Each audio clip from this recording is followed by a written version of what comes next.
Hello and welcome to this week's stream. Hopefully everything kind of went correct there. It's always a bit of a worry on my end whether things run smoothly or not at the start. So today we're going to try and talk about World Whisky versus Scotch whisky. It's going to be a quite light-hearted discussion between Stevie and myself. We're not entirely the best clued up on this. We're going to put that out straight away. We do know some things. We've researched a little, so we kind of know roughly what we're talking about. But we kind of wanted to spark a discussion and see what everyone else was talking about and what everybody else thinks about World Whisky compared to Scotch. Like obviously Scottish whisky is the best whisky without a doubt, but I might be a bit biased. So what we're going to do to start with is we're going to bring Stevie in, and then we're going to have a special guest on as well, who's kindly sent us both two samples blind, and we're going to try and guess what they are. They're pretty tricky samples, so it might be a bit difficult. I've definitely kind of struggled to identify what they could be. I've got some flavours, some scents and all that good stuff, so I'll share them with you. Let's see who's all in the chat at the moment. I think we've got 7 people live, so that's good, smashing, great to see you all. We have Kresimir from Croatia. It's good to see you, Kresimir. How's things going? We have Steve, Whiskey Breyer, and I believe you've just received Stevie's samples as well. I'm not sure why your comment's not coming up. Oh, there it is, and it's disappearing again. And there it is. It keeps on going up and disappearing. We have Colin. If I'm right in remembering, Colin, you're the one roughly from Stennismuir. I don't know why the comments are coming up and going away quite quick. So anyway, I'll introduce Stevie before I blather on, and he can take some heat off me. So here he is. Man, your intros are getting longer and longer. They are getting a bit long, aren't they? You do like the spotlight. Good evening, everybody. One thing I thought, I just wondered what everybody is everybody that's watching or listening, or both, actually having a dram at the same time with us? Yeah, hopefully. We've got Neil from the Whisky Trials in. He is here as well, and we also have Phil from Volksfling. Hopefully people are drinking along with us, because that kind of brings a little bit of tension on us. People are getting a bit drunk as well, or enjoying a dram with us. It's good to see. So if anyone comment when they're drinking, that'd be good. Yeah, this week I thought just for a wee change, just to make it slightly educational, I thought I would start off with, two things. One, I wanted to start off with just toasting my uncle who passed away a couple of weeks ago. He is a fallen whiskey brother, and absolutely loved his stuff. And over the last 23 years, we've had some cracking stuff as a result of him. So, hey, here's to you, wherever you are. Cheers to Johnny. Cheers. Then I thought, I was actually playing a game, and it was Sharon that said to me, so I wanted to come up with just some fun whiskey-related facts. Although I'll maybe take the word fun out, because different people have got a different idea what fun is. So here we go. Just every couple of weeks, we'll throw in a few of these and see if anybody else has got some out there. First one, and I never knew this, the moon's gravitational pull can actually create a current inside a whiskey barrel. Did not know that. So what? The moon's gravitational pull can actually move the whiskey in the barrel. Yeah, it can create a current inside the cask. That's weird. So this is not just whiskey, my friend. This is whiskey and science. The next one's kind of space related as well. I don't know if anybody is aware of this, but whiskey was sent to the International Space Station to test how zero gravity affected maturation. I did know that because they brought a bottle out to commemorate the event, and it was actually some Ardbeg spirit. Yeah, was that Supernova that they first done that with, or something? No, it's Galileo was. Yeah, it was Galileo The last supernova was released to celebrate it coming back to Earth. Ah, But right. the one to celebrate it going up the way was Galileo. Just before you go into your next one, we've got a couple more people in. Phil says he's enjoying a bottle of Aldi Special Reserve. I'm sure it's wonderful, Phil, and I'm sure you'll enjoy it. Can you select people and knock them out, Stuart? No, we can't actually knock anyone out. We can't actually tell anybody to get off. Right. We have Radek again. He's back in. Great to see you again, Radek. Thanks for joining us once again. Whiskey Bond, Mark, who helped you with your logo, he's in watching. And thanks, man. Kresimir says he's got Nika coffee malt in the glass, which is a nice blend from Japan, and we'll probably cover some Japan whiskies in the topic. We have Whiskey Pilgrim, who's Fred. He's saying cheers, hope it's all well with us. So thanks, Fred. I hope you're staying safe. Radek saying we have some tough competition because Kilcoman and Glenallachie are live at the moment. Well, hopefully we are better entertainment. We're simple people at the corner of the bar. We're not here to compete. But I'm not sure they'll have fun facts, though. Stolen from the game. Moving on. Another interesting whiskey-related fun fact, depending on what way you look at it, is during World War II, the washbacks at the Highland Park Distillery were used as communal baths by servicemen. No way. Strange but true. So people actually used to bath in the washbacks? Yes. Maybe. I wonder if they must have cleaned it before they created any new make. Or I wonder if suppose it would maybe give the whiskey more body. Yeah. Brilliant. Right. Last one. During World War II, many whiskey distilleries were used to make penicillin because penicillin is also a product of fermentation. And I did not know that neither. No. There we go. No, penicillin's like a byproduct of whiskey. Fermentation. Well, it's a byproduct of fermentation.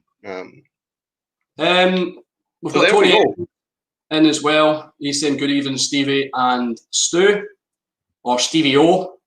And Neil's waiting at Tesco on his wife, I'm guessing. He's in the car because you're only allowed one at a time, which is a bit annoying, especially if she has to carry any heavy groceries in, such as whiskey bottles. So, Neil, you're a very bad man for not going in and using those muscles of yours. Oh, Colin's about to open his Ardbeg Black. Is he? Yeah. Tell us what it's like, Colin. There's one on the shelf there. Yes, please do. I wonder what that's like.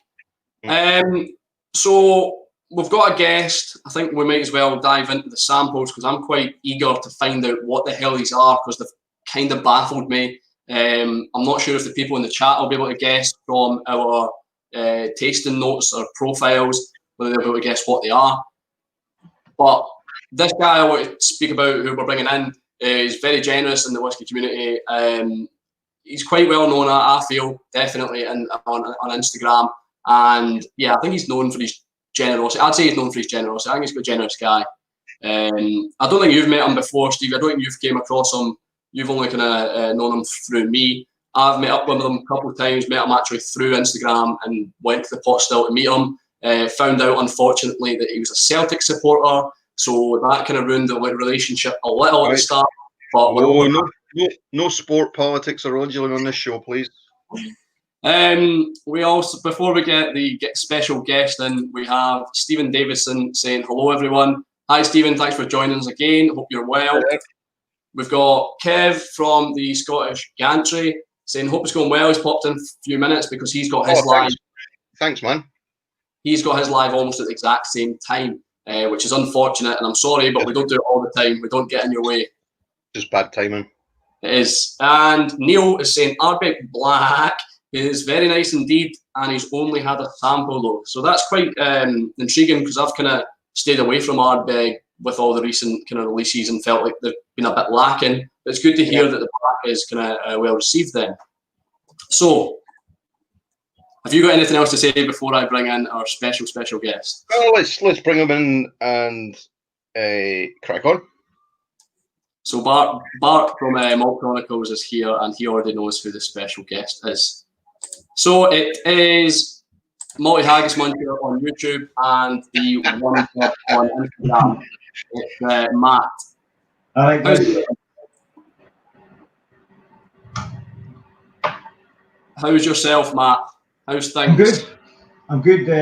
We've had some nice weather here, so I've been out in the garden, and as I said previously, preparing to leave to go to work tomorrow. So. Aye, I'm the same. I'm driving down to work tomorrow, unfortunately, but we won't discuss that because we're here to drink whiskey and enjoy ourselves and not think about bloody work. So you've kindly sent us 2 blind samples. I almost didn't expect. I was expecting samples myself, but I wasn't expecting you to send Stevie samples. I was a little bit hurt that you sent him samples too, but it's fine. I was almost. He wanted a good and honest opinion. That's why he sent them to me. Yeah, possibly. So we've got 2 samples here. I think it's obviously best to start with the blind sample 1, because I don't think there's too much difference, and I don't think there's necessarily an order to go in with these whiskies. Would you agree? Yeah, well, they're definitely 2 different animals for sure. So, what about yourself, Matt? Would you say it's better to go for number 2 first or number 1 first? Or I would start with number 1, I think. Yeah. Yep. Number 1's probably better to start off with. Brilliant. We've also got Mark Slinger's just joined the show. Thanks for joining, Mark. It's good to see you. And Kev from the Scottish Gantry has said he's loving the Man Cave, Stevie, and he's going to message me and maybe see me and Roy's live. So we'll both to have a good one. So I've left these both for a while, and the first coin I've got on the top one here is New Dram Drinkers handmade coin, which is pretty cool, pretty unique. So, we're going for number 1, are we? Yeah, Matt said number 1. I found it really interesting and difficult.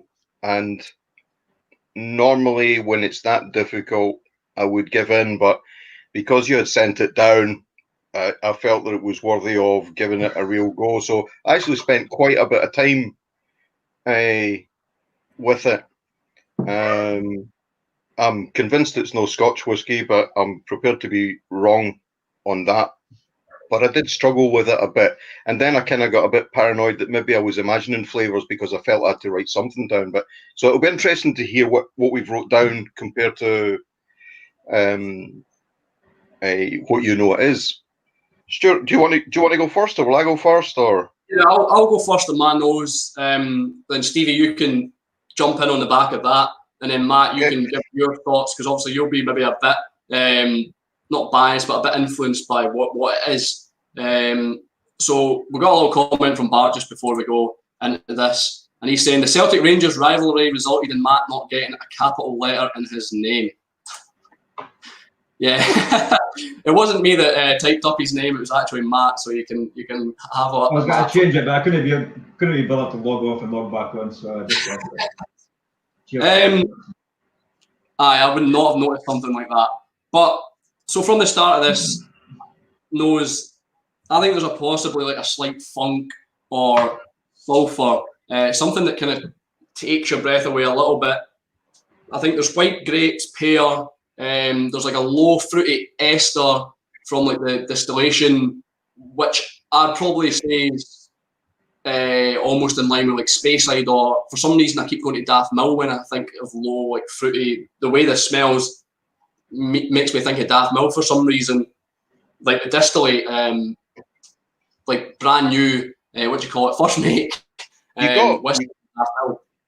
You got more. You got more from that than I did. I got on the nose a sort of a hint of lemon. I also wrote down a sort of smell of candle wax. Oh yeah. So I got a sort of lemon waxy, and then a slight sugary sweetness, but very slight. And that's all I could really get on the nose for a wee while until I added water. And the only additional thing the water gave me was just a wee bit of oat malt on the nose. So it took me quite a bit of time to tease that out. With water, I got some vanilla cream. Cream. Yep. I mean, I never put any water into mine. The notes I wrote down, it was citrus dominant. I felt it was quite lemony initially on pouring it. I was a bitter note. I was quite a fresh sorosty wood note going on there. Maybe it's a funky kind of sort of. I was a funky theme through to the taste of the finish. Yeah. I did get a creamy note. As it's sat in the glass, it's mellowed out a little bit. There's a slight toffee in the background there as well. I got as I sat with it for a while, I did pick up a creamy, quite a pleasant creamy note actually.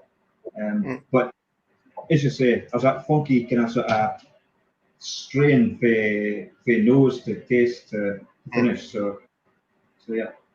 Yeah, what kind of threw me off about the funk was almost like I felt like it was a Campbelltown, but I feel like I know Campbelltown or maybe Springbank too much to say that it's not a Springbank, but there was just something funky about it. It was like this has to be from the Campbelltown region, but I'm still unsure of where it's from. I think it has to be done in bourbon, but I'm getting like a lot of white wine kind of grapey sense from it. Yeah, I wrote down. I was actually reading through a few things, trying to determine some signs from it.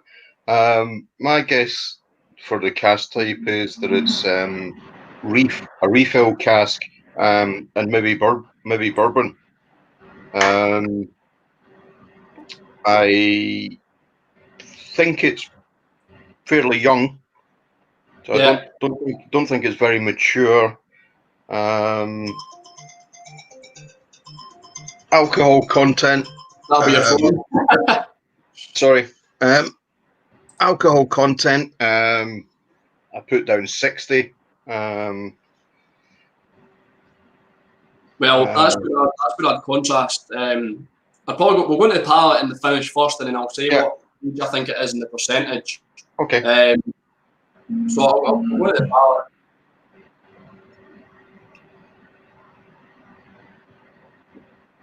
So just to let everyone try to take this in.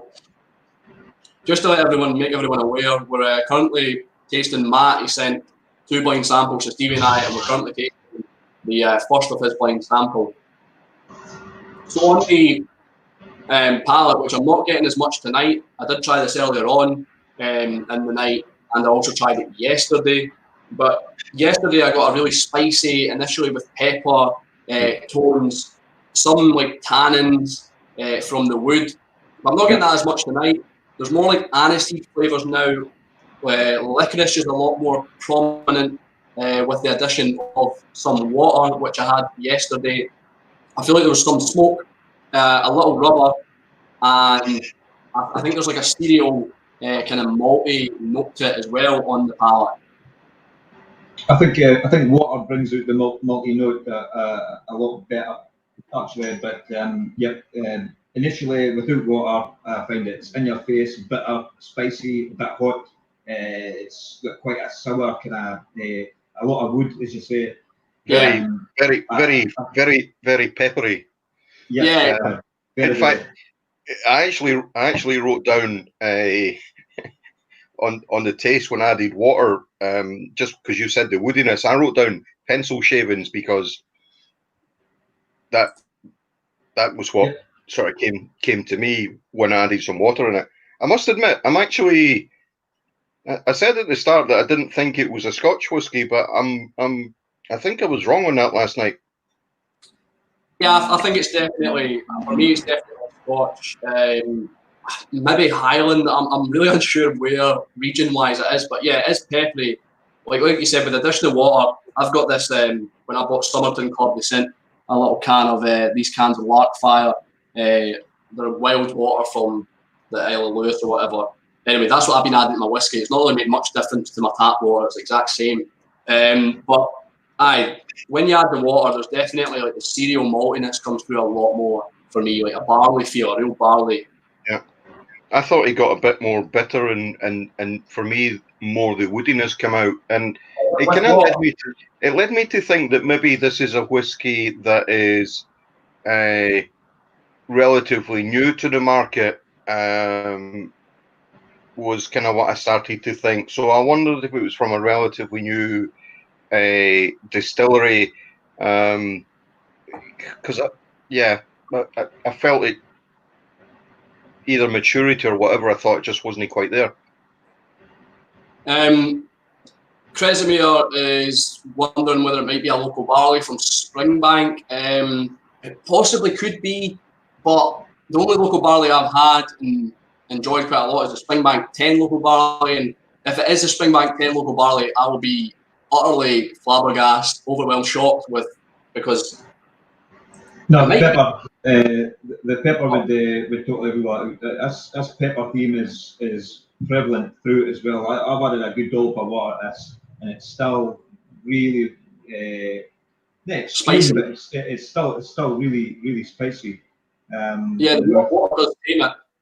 It continues. I can't remember what John said, but it continues to tingle the back of your tongue. I think that was with regards to age. If it's right at the front, it's younger, and if the middle, it's like 15 or whatever, and in the back, when it goes into your throat or something, the spicier it gets, it's something to do with the age.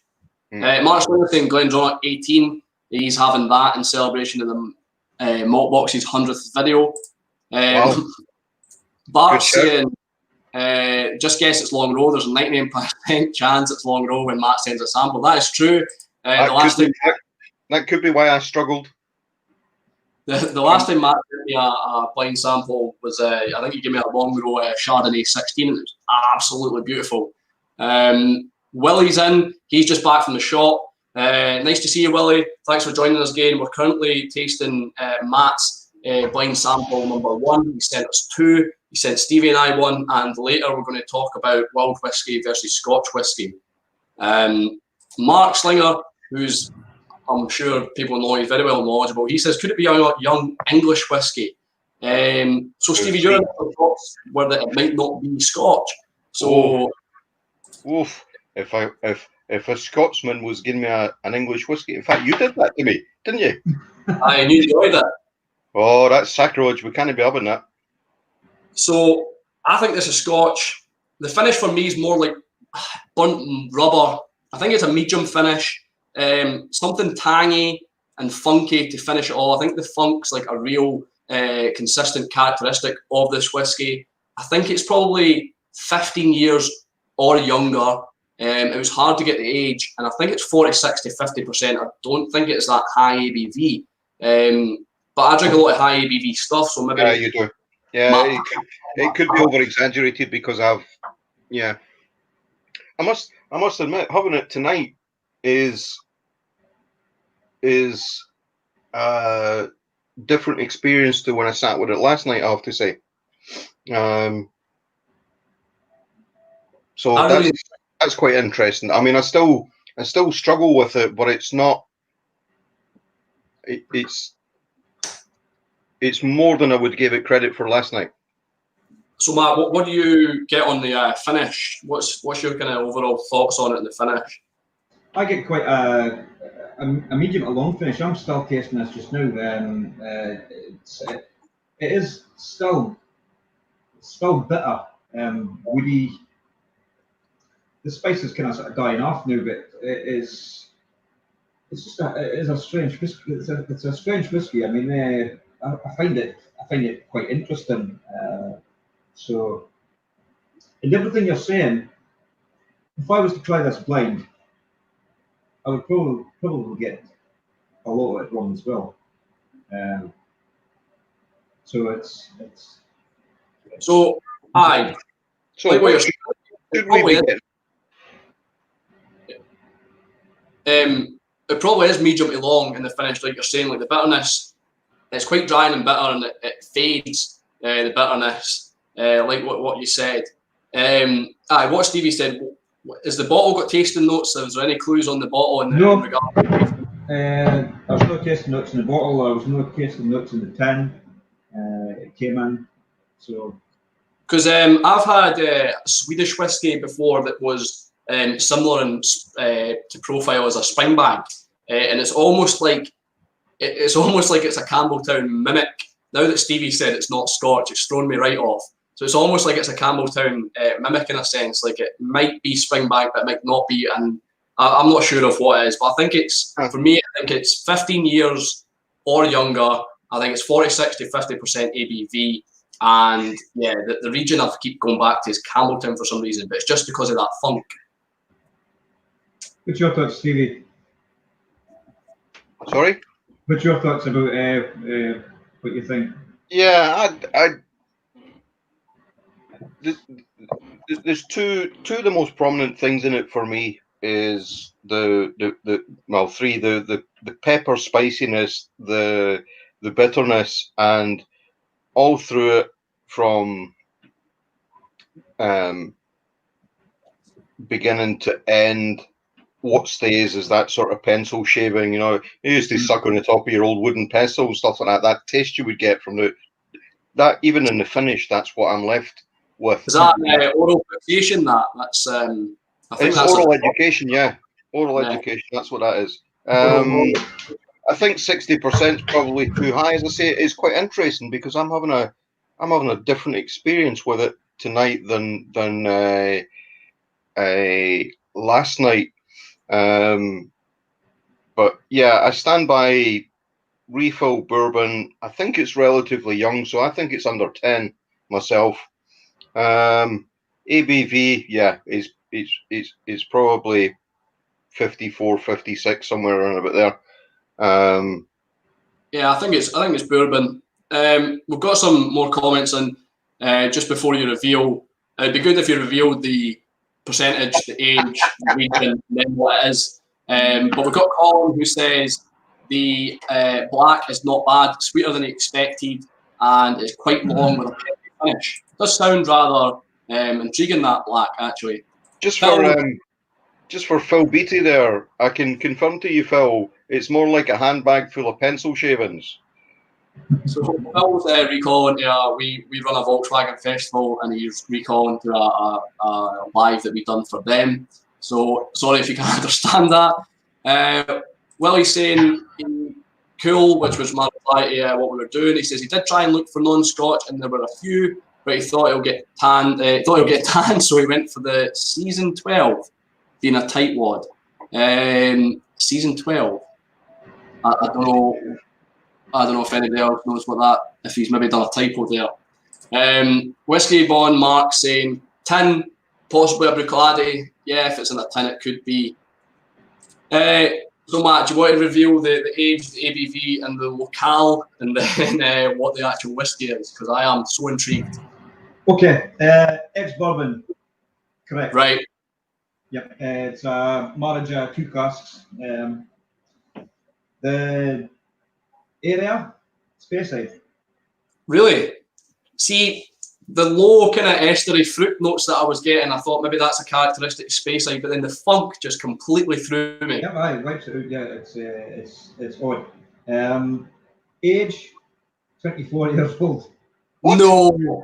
No. Jesus.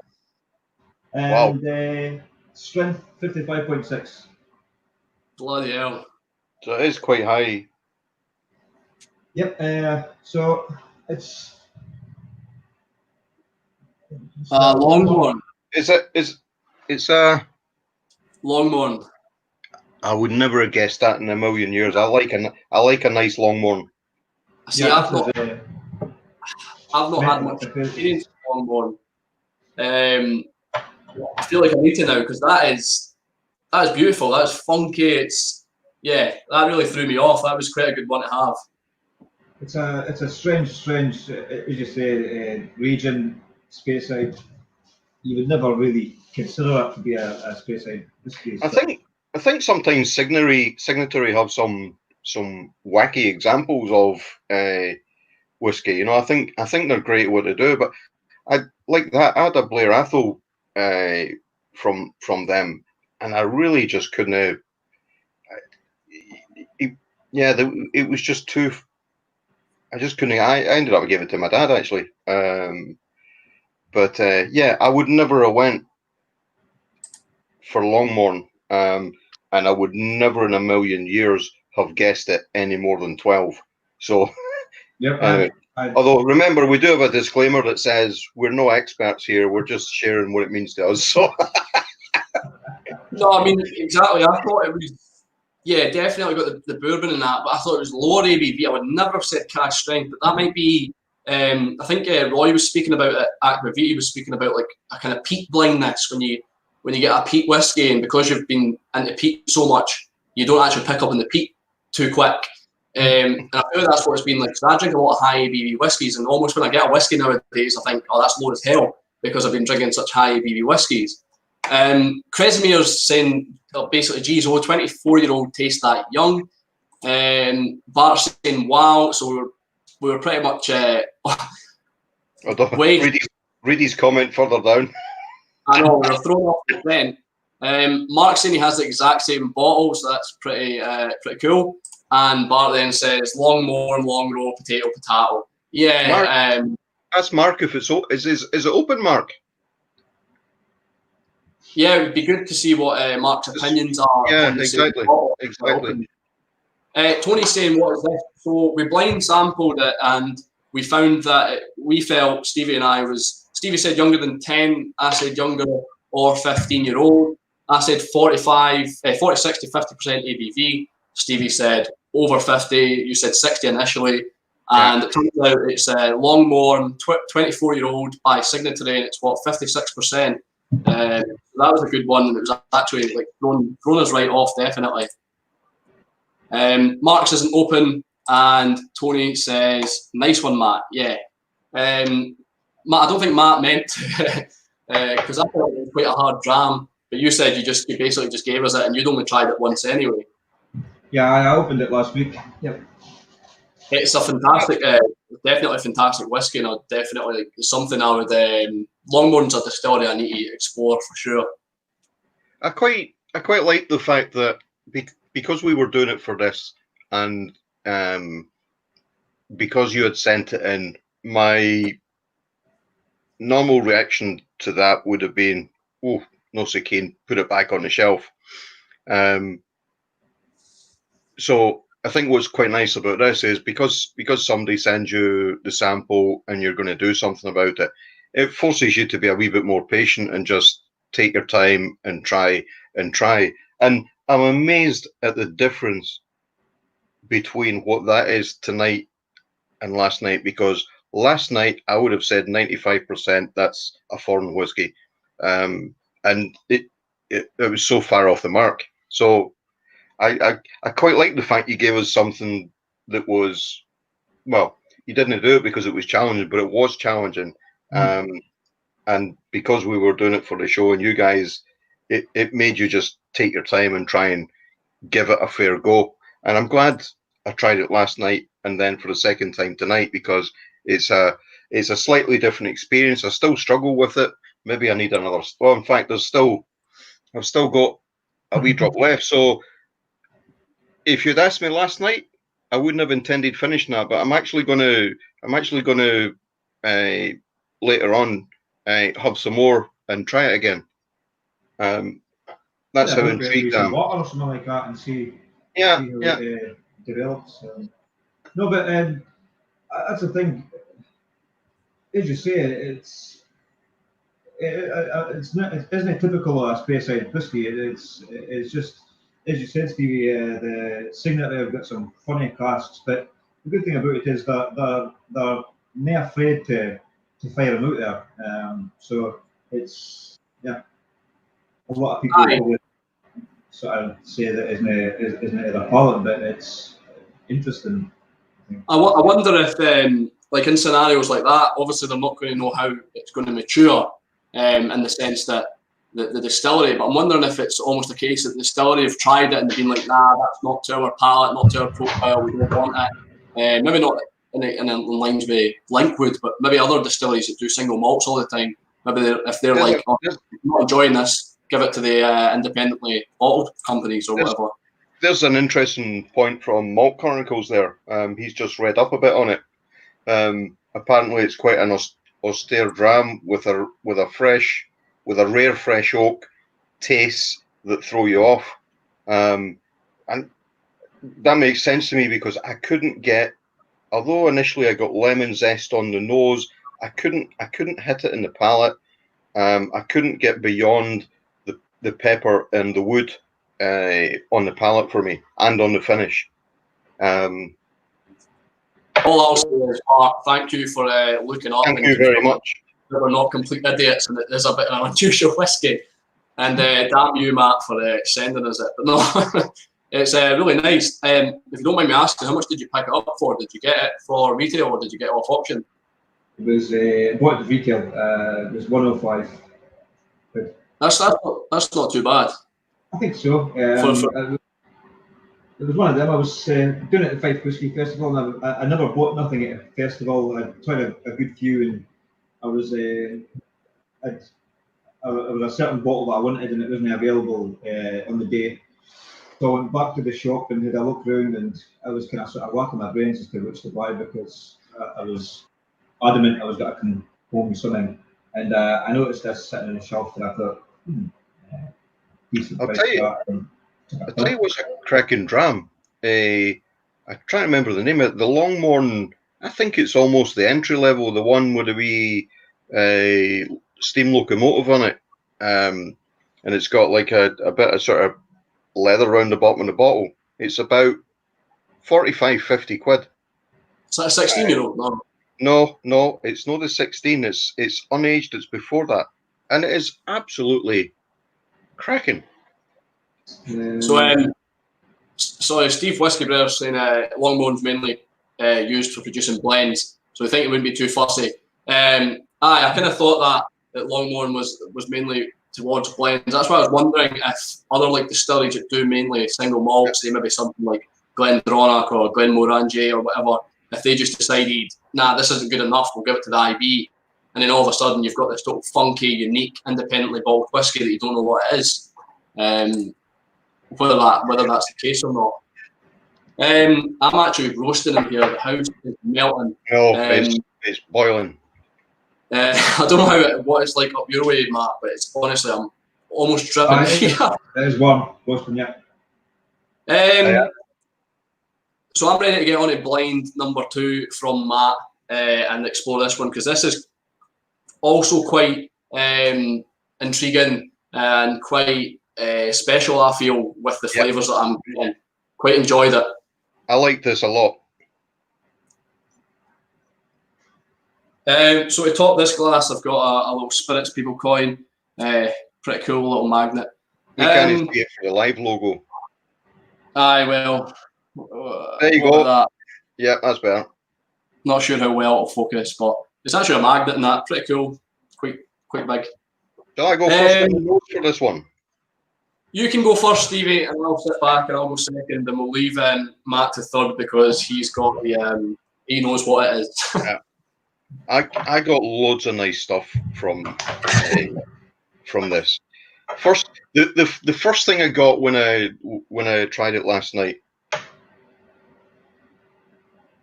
was on the nose was sort of hints of peach. Was the first thing that sort of came to me from the top. Then I was moved on and dry grass and straw. Then I got some pecan and brown sugar. So and I got a bit of stewed fruit. So there's a lot in there for me. I really and when I added water, I added raisins, sultana, and treacle to the mix. So that's quite interesting with what, because I didn't think it was. That sounds kind of almost sherry-esque with the water. On the nose, I got lavender, like Parma Violet. I thought it was really floral, almost like a fabric. Last night it was almost like fabric softener. Yeah, wow. So this Do just do you sniff fabric softener a lot? Well, just when the missus is doing the washing, because I never do the washing. Juicy strawberries, raspberries, but I feel like when you leave it sitting for a while, you get wine gums on the nose. I do think it's got a little bit of wininess to it. Not like white wine, possibly on the sherry side of things, but I don't think there's like raisins or that. With water, I just got more cherries with water, more like kind of red fruits. But I didn't think it was a red wine cask or finish because of the colour of it. I might be wrong, but there's a lot of kind of red fruits for me. And like I said, a real floral, light, delicate. And yeah, fabric softener's the main thing that sticks out to me in the nose. That's okay. That's interesting. Because I think I had a similar thread throughout. So maybe the hint of peach and the dry grass and the straw was the more the fragrant side that you were maybe getting, but definitely with the water, and even today, I'm getting more of those sort of fruity taste that you associate with a sherry. I'd actually put it down as a refill sherry. Could be. If Matt gives his noses first, what he reckons on it. I put down there's a floral note I got as well. Sweetie shop in a glass. I get such a confectionery note. Wine gums and candied fruits and all that kind of stuff. It's very sweety. Like I got quite a chocolatey note as well. Powdered chocolate, milk chocolate. Yeah. And I did get the lavender note that you spoke about as well, Stuart. Again, Parma Violet sweets. So it's very, very. This is probably kind of sort of range into my upper limit sweetness. What I like. I think anything over this, and it would start turning me off a little bit. But it's a very, very sweet nose. I got it anyway. Aye, I think it's quite. I think you mentioned confectionery, and there is a bit of confectionery kind of a sweetiness there. Definitely wine gums for me, and the lavender Parma Violet. I'm unsure where it could be from just off that, but if we want to get into the palate, Stevie, see what you think of the palate. Yeah, on the taste, I was more. I'd said on the nose pecan, but I got sort of like toffee pecan. I'm still getting the rich fruit. I'm not associating it necessarily with wine gums, but it is a sort of rich fruitiness, and there's a sort of the brown sugar, the toffee is maybe emerging, but definitely brown sugar. That sort of taste of it, that sort of caramelized brown sugar. For me, when I added water, immediately chocolate and cocoa came to the front. Yeah, I get a very chocolatey cocoa kind of sort of taste as well. Again, it's very sweet. It's quite a spicy taste as well. But it isn't off-putting. It isn't spicy like the first one. It's a nice tongue tingling spice. But the chocolate cocoa note, definitely. Yeah, so I got like more floral perfume flavour through. The Parma Violet from the nose came through, and it actually reminded me. I'm not sure how kind of worldwide this is, but it was sort of like I don't know if the candy bracelets. If you used to get the candy bracelets, the ones that you used to ping at people. Those, you remember them at all? We didn't wear girls' jewellery when we were kids, no. They were candy bracelets you could get in like the confectionery shop, the sweet shop, or whatever, or just the grocers. And it was just little rings, and you could ping them little bits of candy, and it tastes like that. With water, I got like more cherry, raspberry, more candy. I like a cherry cross between like cream soda. It was more like cream soda with maybe a bit strawberry or a bit cherry in it. I'm getting the cherry now in the aftertaste. There was definitely some like creaminess, some definite cherry cream soda like flavours for me. Do you know what it reminds? Do you know what it reminds me of, Stuart? Do you remember the Glenmorangie Milsane? The one in the confectionery with a pinstripe. Yeah. It reminds me a bit of that. Yeah, it's sort of similar.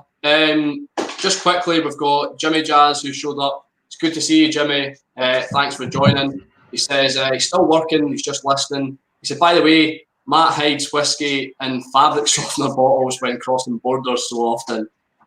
So I wonder if that's when you go over to the Netherlands. I hope you don't. Mark from Whiskey Bond is saying dolly beads. Yeah, that's the sweet. For me, this tastes like dolly beads. Those little ones you could ping off with a electric band. It's definitely sugary, and that leads on to my finish. I've got a kind of medium finish with sherbet lemon, a little bit of creaminess, and possibly a refreshers bar.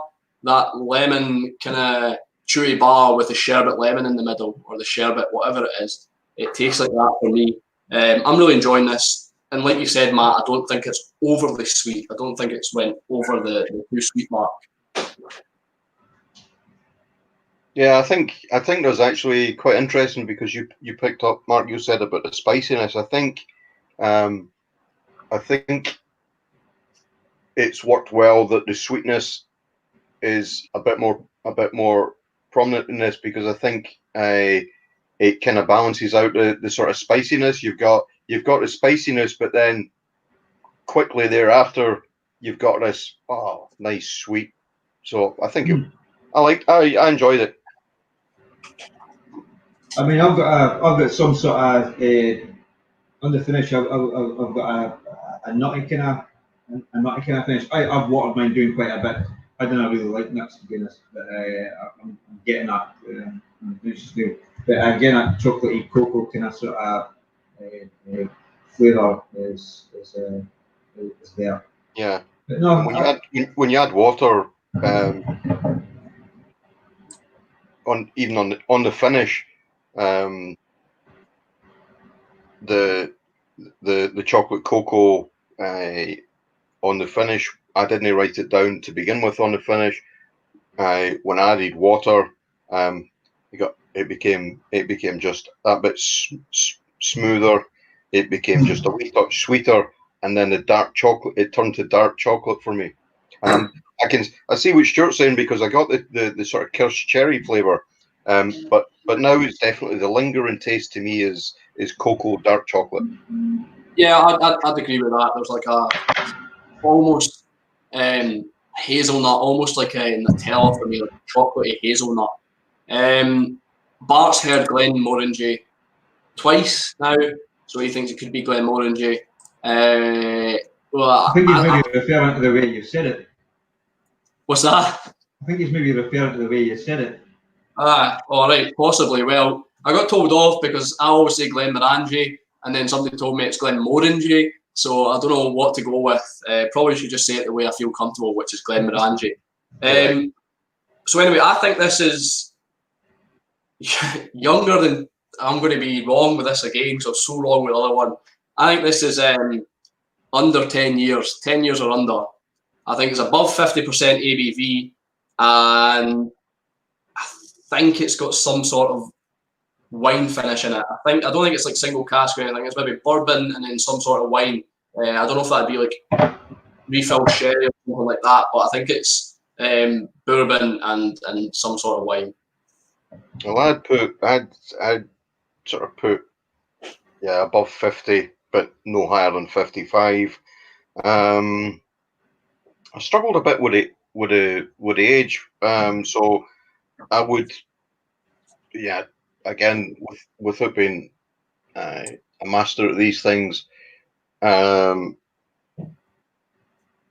legs are quite thin. I would say it's relatively young. I would say 12 to 14 if I was to take a punt. But I was well out in the last one, so that means nothing. My initial was, I don't think I think it was finished. My initial thought was it was finished in a refill sherry. Yeah. I'm wondering now if maybe there's been some sort of port influence there, but I'm not sure.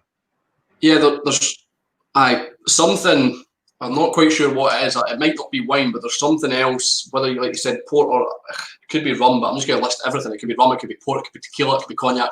It could even be whiskey. It could even be whiskey. It could be something. Mark's saying this dram sounds great. It is a really nice dram. And he's saying it cannot be 200 plus a bottle. The sweetness in it is very, very punchy. You're right with the age. It is young. Yeah. It's a non-age statement. So I would say it's younger than 10 years old. It's a single cask though. Is it single cask? Yep, it's a refill sherry, but so we were halfway there.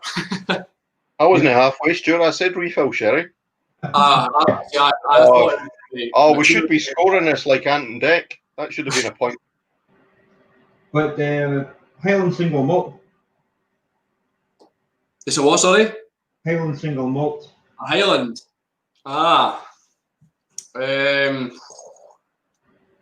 It really reminds me of the Glenmorangie mill scene. Yeah, I'm stumped. I'm not sure. I don't want to well guess to make myself look stupid. I'd rather just be ignorant and stupid. It's a Blair Athol. Is it? No way. It is. Yep. I'll show you the bottle label. It's quite a basic label. It was bottled for the Inverurie Whisky Shop, part of their Stone Circle series. And here I am sitting thinking I'm absolute massive Blair Athol fan. What I am. But I just feel like that's nothing. For me, that's nothing like what I've had before. I've always had like a real hay note with Blair Athol, and I would never have said that was Blair Athol. That's outstanding. I need a bottle of that. I think you'll do well to find him. Blair Athol's an interesting one. I've had the easiest one for me is the Flora and Fauna for Blair Athol. It's a cracking dram if you like that style. But if you move to independent bottlings of Blair Athol, I spoke about the signatory one earlier on. This one is well. It's just so amazing when you go to independent. It's cracking when you go to single cask, but then when you go single cask and independent bottler, it just goes to show you the difference. I was trying to see how much I had left so I could savour it, but I have like a dribble left.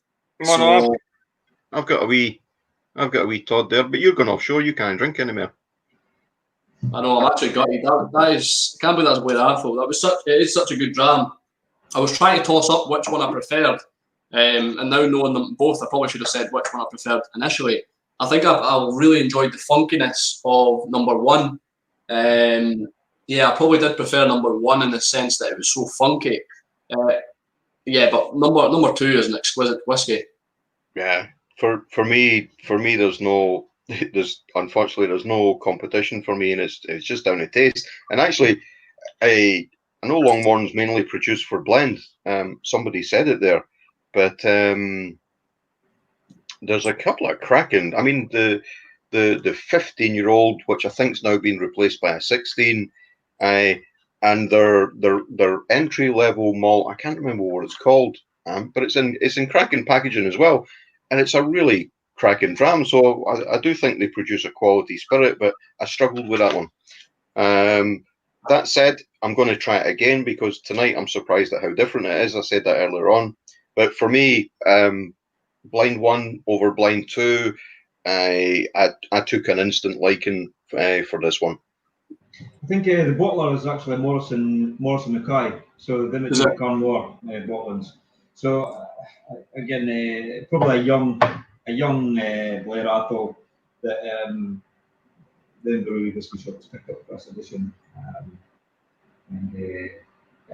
But it was good. It was good to try. It was good to try something else that somebody else is sent, because I think I felt more duty bound to take more time and put more effort into it. So I didn't, if I dislike it normally, I'll just go, hey, it's not for me. But and I think that's the interesting thing about whiskey is I think sometimes you have to persevere. I think sometimes even sitting in the glass and going back after an hour, it can be a totally different thing.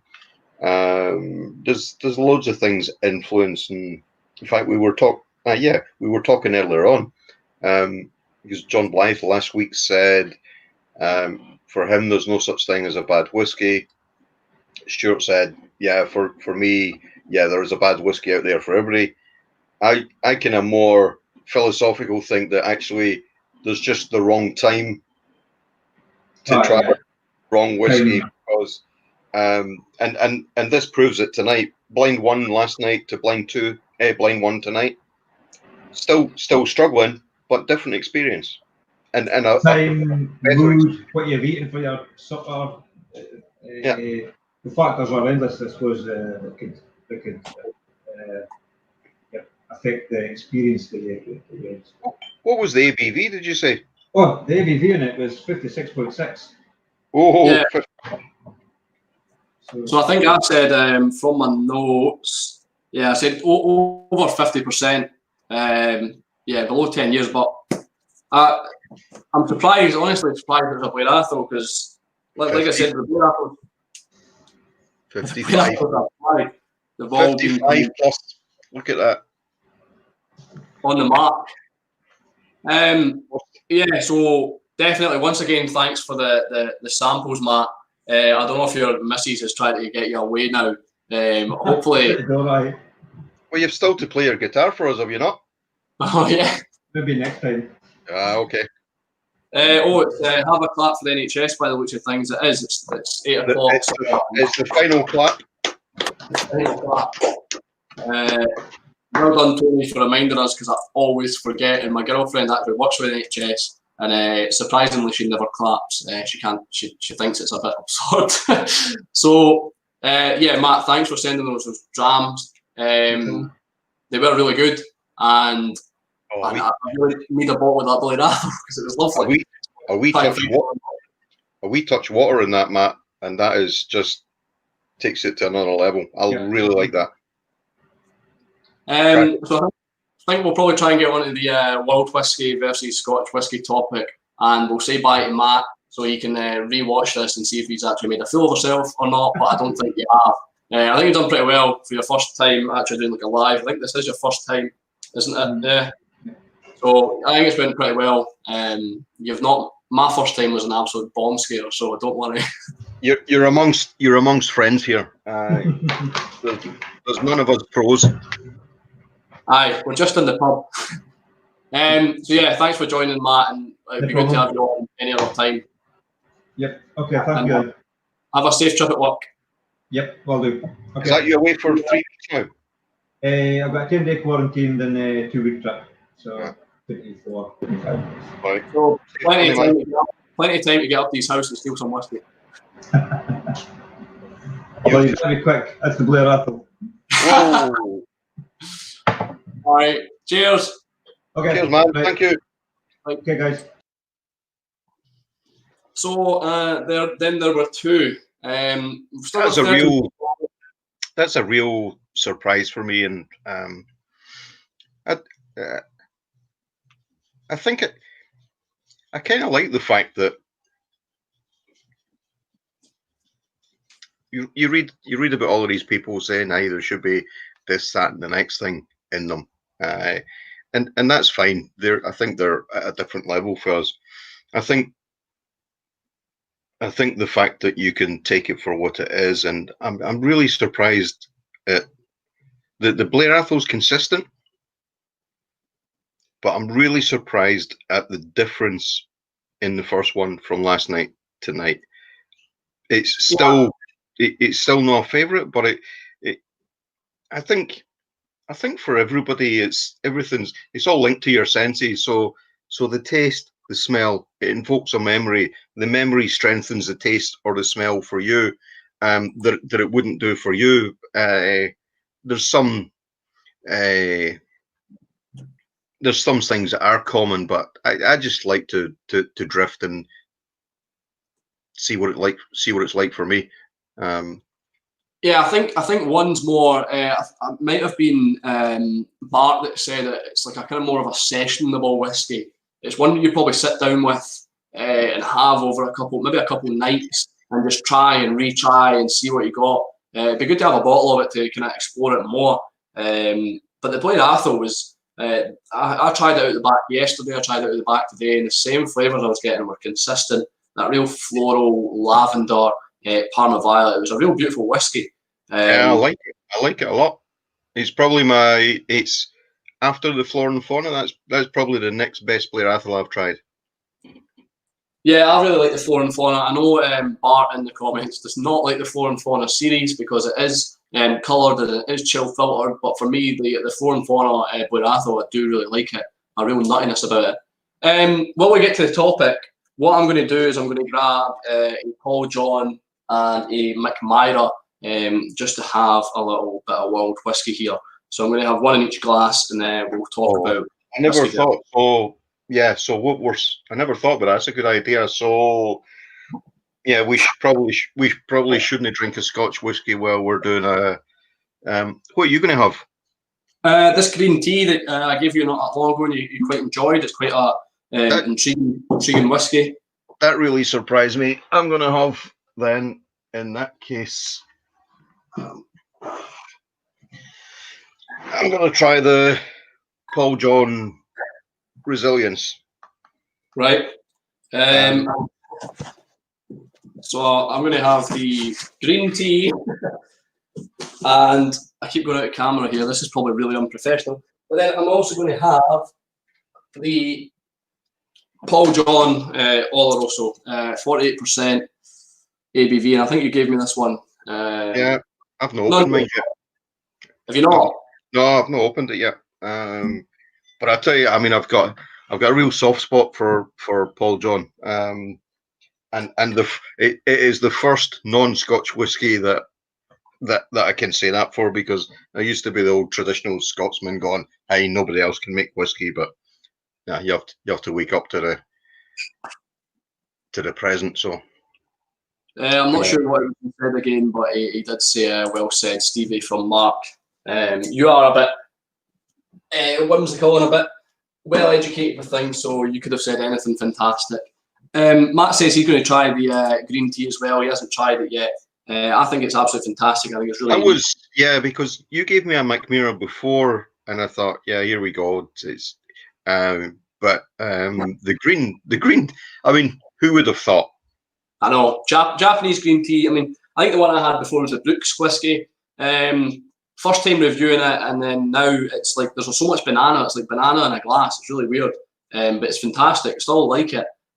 Whiskey Pilgrim, I'm pretty sure Fred, every time I cannot remember, but I'm pretty sure he's from Sweden. So McMyra, yeah.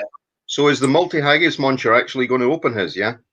Yeah, I think that's he's went away and he's got it open now. So he's still watching and he's still backstage. So I think you're going to open up with Scotch versus World Whisky, and you're probably going to Japanese whiskey. We need to stop winging it a wee bit. I thought we try and do a wee bit of research.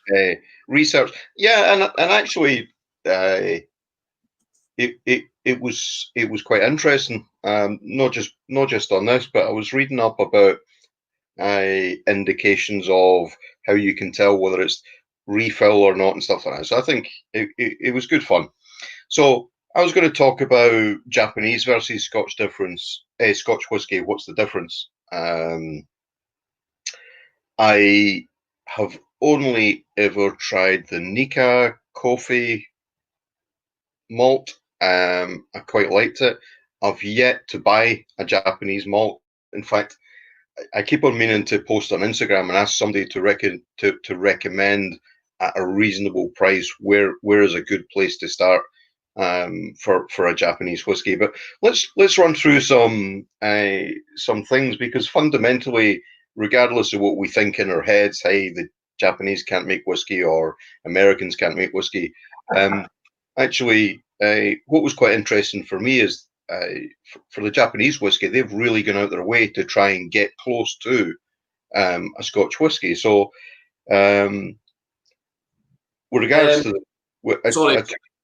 just quickly, Bart's saying to Matt that the McMahon Intelligence is a terrific dram. So this, I think, was created by AI, artificial intelligence, this whiskey. I'm not sure what process went into that, but basically artificial intelligence created a whiskey, and he's saying it's terrific. Mark's saying that Paul John Bold is a decent dram. He has a bottle of the McMyra Applebaum at the back of the cupboard. I'm not really well read up on the Applebaum. I'm not sure how that's done, but sounding by the name, it's probably got to be done with something to do with Apple. And Fred's saying High Coast Distillery is better than McMyra if you're interested in Swedish whiskey. That's good to know. Thanks a lot, Fred. Kresimir is saying Hibiki Japanese Harmony is quite nice. So okay, if that's what sort of price range does that come in at? Google it. Maybe Kresimir knows. Yeah, maybe Kresimir knows.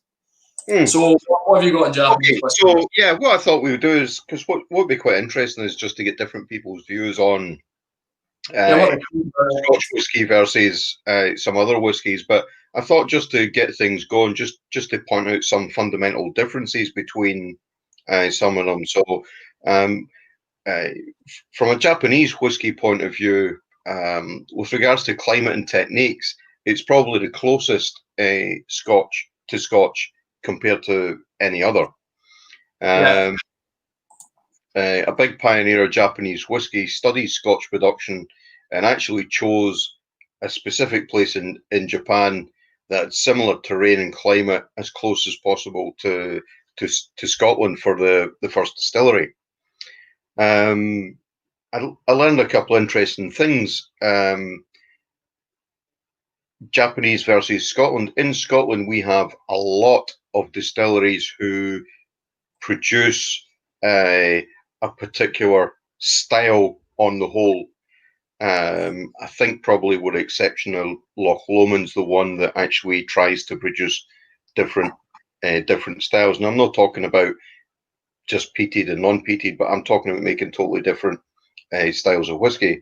Whereas in Japan, a single distillery, they've got less distilleries than us, but they can produce as many different styles of whiskey as we can produce with all of ours, because the Japanese distilleries, they use different techniques. They don't just have a row of all the same stills. So that was quite interesting. And the Japanese blends can only be made from the different styles of whiskey from the one distillery. So if the distillery produces 15, 20 styles of whiskey, then they can only blend those. It's not like they go and swap, or at the moment they don't swap a whiskey with another distillery. So that I didn't know that. The other interesting thing is that they use a wide variety of yeast during fermentation to vary the styles as well. Most distilleries, again, because the Japanese tried to get it close to, most distilleries in Japan import most of the major ingredients from Scotland. Well, I think it's Nika that own Ben Nevis, and I'm pretty sure a lot of their malt goes into Nika, like coffee malt and stuff like that for their blend. Yeah. The interesting thing is the individuality and taste actually comes from the distilling process. They have they have excellent water sources like we have, because they're a lot of the distilleries are in the mountains. In fact, I think 3 of the highest distilleries in the world are actually Japanese distilleries. They have all different shapes of stills, so they don't just have, like, you go to, Blair Athol, wherever, and it's there still, because Scotland is looking to produce a consistent whiskey from the distillery. Japanese are looking to refine and create different styles from the same place. So that's probably why, like, I'm assuming, obviously Scottish whiskey distilleries and that, like, they'll dent the stills in a certain way to get the same flavours in that, whereas I'm assuming Japanese just don't. They just want to refine it to get the best product, or the best product that they feel. In fact, I read somewhere they summarised it quite nicely, that the Japanese distillers aim for refinement, not consistency, whereas Scottish distilleries are looking for consistency. But the other interesting thing actually is that the type of wood barrels they use, many of them are actually matured in barrels that comes from a tree that is only found in Japan, that gives its own distinctive flavour. So they have all sorts of casks and stuff, but there's one that is indigenous to Japan. So that was quite interesting. Yeah, I think like almost similar to McMyra in the way that they, I think they got bought a forest. I think it was something to do during the naval times when they were at war and they were making boats and stuff like that, and they realised they didn't need as many boats as they needed, so they didn't need the forest or didn't need this location. And McMyra bought it over, and they had all this Swedish white oak, and that's what they use for a lot of their casks. So it's quite interesting. Obviously, everywhere's trying to use almost local products in regards to that. Obviously, Japanese import their malts and stuff from Scotland.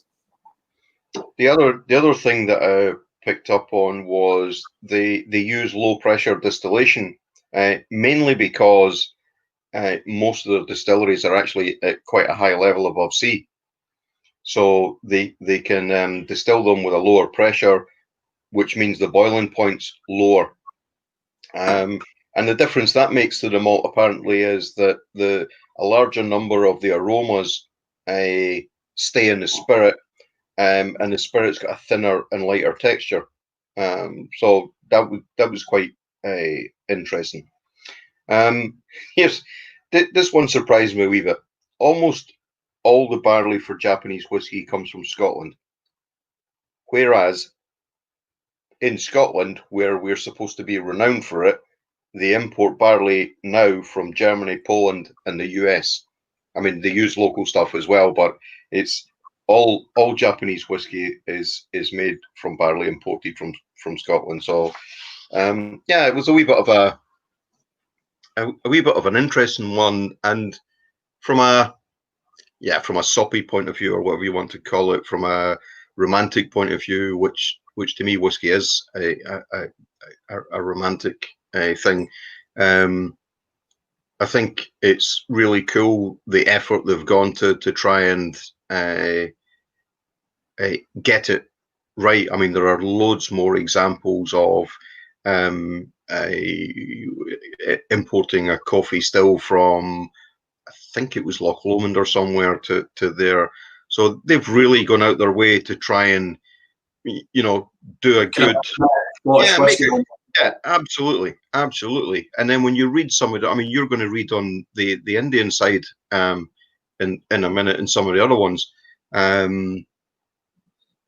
it's a slightly different approach, but they've tried to follow and emulate Scotland and do their own thing with it. Whereas I think some of the other ones, when you read, have taken the idea and just gone with their own thing, which is also fine because it produces loads of different stuff. Aye, you get more variety, you get more, you're more to choose from. I'm just wondering what Matt's thinking of the green tea, and I really want to know if Whiskey Bond Mark has opened the apple bomb to try along with us. Whatever anybody else is drinking, just let us know in the comments. If you've got any kind of anecdotes or any topics of Japanese whiskey. So there's Bart just came right in with something there. Quite in terms of Japanese, the Nika from the bar was very good, he thinks. Nice wee bottle. The how do you say that? Maejoko NES is quite good. That's going for £70, I think. So the Japanese stuff is getting ridiculously expensive. I think and demand. Apparently the reason for that is that they never expected it to take off as well as it did. So the demand is outstripping the supply. If you look at some of the pricing, it's just getting ridiculous. But hey. So my experience with Japanese whiskey is I've had Nika coffee, Nika malt, coffee malt, or whatever it is, and that's pretty good. Like Bart's saying, sorry, I really enjoyed that. I thought it was quite a good whiskey. I had a couple, maybe Kumazaki or something like that along those lines. Didn't really enjoy that. I had the Yamazaki 12-year-old. It was rather nice, a bit expensive for a bottle. I've had a few Japanese, but the only one that's really gave me something to think about was the Nika coffee malt. I thought that was all right. I think that's the only one I've tried as well. And Indian whiskey, I mean, well, when I say Indian whiskey, my experience with it is very limited. It's Paul John, and the majority of Paul Johns I've had some Cameroon. I think it's Cameroon, or sorry, Cavalan. I don't know. I think that's Indian. And I didn't really enjoy that. And I've had some Amrut, and I didn't think much of that. But Paul John for me is the one to go for it if I'm buying Indian whiskey. Yeah, Paul John's the first foreign whiskey that I've taken a real love and appreciation for, because I haven't tasted a bad one. What you call that bad one yet. Yeah. So I think like the only one we had a tasting at a festival, and the only one that I didn't really enjoy was the 40% ABV because usually they don't chill filter and they don't add colouring. And all the 46% ABVs were smashing, but the 40% for me was just a little lacking. But I think with India, obviously a lot of their stuff classed as liquor. It's made from like molasses and that, and they only have 3 single malts anyway. They have Amrut, Paul John, and Rampur, I think the other one is. Right, yeah, Rampur's just new this year, I think. Yeah, I think it is 2020. They use a lot of their own barley, which is good for their malts and stuff. But when they're peating and that, they import a lot of their peated barley or whatever from Scotland. And obviously, I don't know if you get how vast peat is, where you get it in other places, how geologically available it is. But obviously in Scotland, it's known for peat.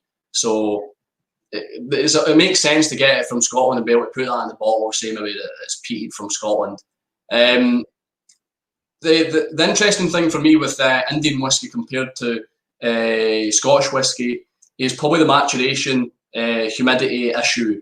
So when you're looking at Scotland and the humidity, we lose about 2% to Angel share. I think that's every year. Per year we lose 2%. Whereas in Goa, for example, with Paul John, they lose 8 to 10%.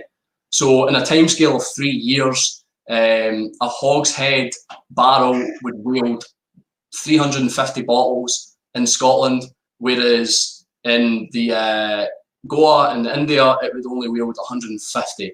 So trying to mature something for a long-term period, say 15 years, would probably need a huge cask and also a lot of new make spirit, because a lot would just be getting taken away by the really greedy angels. We have quite kind angels over here, it's not as bad. So that really interested me, because obviously you think, a lot of people think of older whiskies better, but you're getting these Paul Johns that are coming through and they've not got an age statement on them. And a lot of times I think they're 3 to 4 years old. And what Paul John are saying is this is probably about 15-year-old in terms of Scotch because of the maturation process. Yeah, I think it's either 5 or 6 times, something like that. It's something along those lines. And yeah, for me it's really interesting. And like I said, I'm not had a bad Paul John, but it's a bit. Oh yeah, sorry. Bart said here, They're not getting the peat from Scotland. They're getting the peat they're getting they're getting the smoked barley. Yeah, that's right. Yeah, the smoked barley from Scotland, so they're importing that. But yeah, like I said, I've not had a bad Paul John, but I think it's really intriguing how the maturation's affected over there with the humidity, with the heat, and all that good stuff. It's pretty mental to think that they lose so much to the Angel Share. You couldn't imagine losing all that whiskey. I think it's really interesting that if you think about what we're, I don't know what age statement that is. As you say, they start bottling it from 3. I think the one you've got 7 years old. But it's such a refined and it's got so much character for something that if that was a Scotch whiskey at 3 years old, it definitely tastes more mature than its years for sure. This whiskey does. It's also done in Oloroso, and I feel like Oloroso casks and PX casks give a certain richness to whiskey, regardless of how long it's been aged for. If it's first fill or whatever, I reckon like a 3-year Oloroso would still taste quite nice. But I see what you're saying. I feel like this has taken a lot of the character. It has gave it a certain richness, a certain deepness, complexity. But it was quite surprising when we had our first Paul John in the Cardenhead warehouse tasting. We thought it was maybe like Kilkerran. We thought it might have been an Islay, just because of the peat element. Yeah, absolutely. Now it was a 9-year-old Paul John from India that we never had before, but we would probably bought a bottle because it was that nice. Just quickly, Matt is saying the green tea wasn't getting tea in the nose initially. Maybe some light wood notes, green fruit. Yeah, I'd agree with the green fruit. I definitely got apples. Now it's opened. He gets a note like tea, but it gets black tea and rolling tobacco. Yeah, I think there's definitely kind of like black tea leaves on it. That's what I get. The green tea herbalness, I feel like it's more of a suggestive power from the green tea maturation.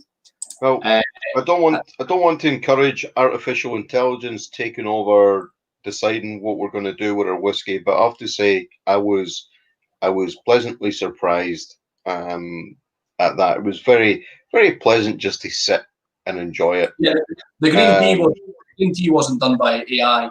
It was the Sorry. So what we thought, the only time I drank Indian whiskey was in a Labour camp in Abu Dhabi.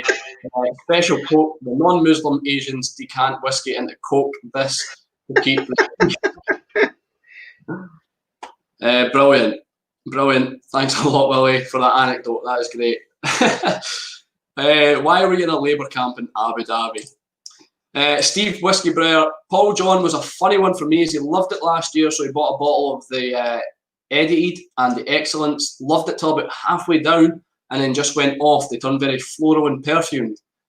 See, I'm probably about a quarter away down my Oloroso one, and I got a Christmas edition from yourself and Louise, 2019. That Christmas edition was superb. I mean, about a quarter way down that, so it'd be interesting to see how that gets further down the bottle.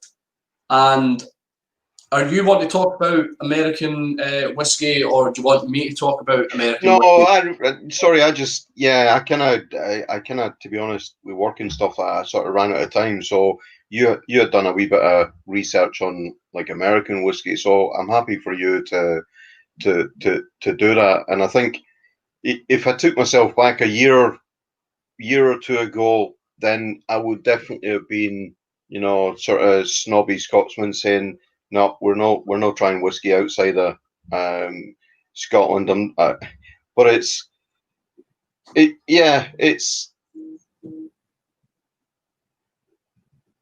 coming from Scotland. Whiskey is Scotch, but it's hard to ignore some of the stuff that's out there. And actually, Paul John is the first ever non-Scotch whiskey I've bought, and I've bought 2 of them, and I think I've gave 2 of them to you as well. So that says a lot for me. So I think at some point you have to you have to try it and see what it's like. And they're not trying to be Scotch whiskey. They're trying to be Indian whiskey, and they're trying to be Japanese whiskey. And you know, either like it or you don't. But they deserve trying it. Whereas a couple of years ago, if you had said to me, I'd have been, no, not having it. Typical Scots guy. If it's not made here, we're not having it. It was where I gave you that Bimber. I think it was, I don't know if it was Recharge or their first release. And you said, oh, it was amazing. It smelled like strawberries and cream. It smelled like fisherman's friend. Tasted all good and that. And then when I told you it was an English whiskey, it was almost spitting it out. I'll never forgive you for that. Right. So we're not claiming to be experts on world whiskey. We're definitely know something about Scotch. At least I hope we know something about Scotch. But we hope we're giving some sort of insight into a world whiskey. If people want to correct us, if people want to input anything, do that, please.